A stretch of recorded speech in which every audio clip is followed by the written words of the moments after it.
I solemnly pledge to carry out the duties of my office with firmness and sincerity, with tact and justice,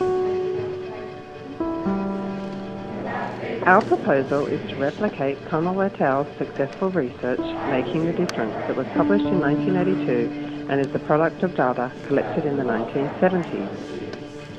This research analysed social class by studying educational practices from 12 schools in Sydney and Adelaide.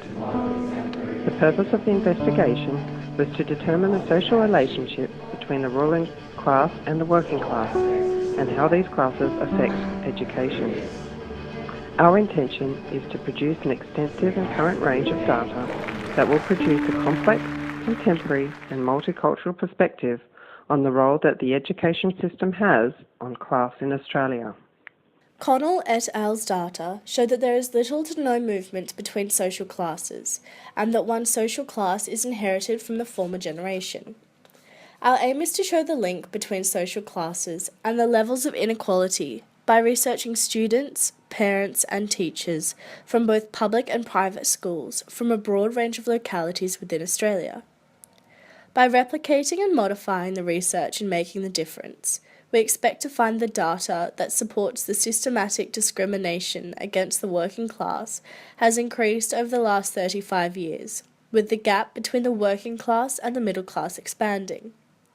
The increasing disparity of the classes is influenced by globalised practices of specialisation, property ownership, privatisation and geographical location.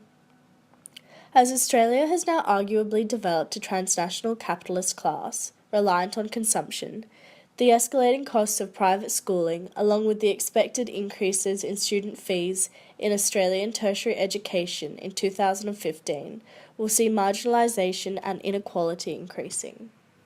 Connell et al.'s interview and questionnaire techniques were time-intensive and expensive, and excluded households where English was not the main spoken language. We aim to survey individuals that live in both urban and rural areas, and will overcome obstacles such as limited internet access by utilizing public libraries and community centers' amenities, so that both quantitative and qualitative data can be gathered. We are especially interested in listening to the views and ideas of Indigenous people and how education can assist with the continuation of cultural learning and the implementation of self-administered changes.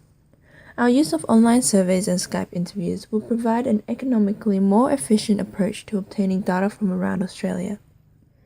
It is hoped that our research will identify limitations in the education system and lead to social policy changes that will enable the working class and the disadvantaged opportunities in education that are currently unattainable to them.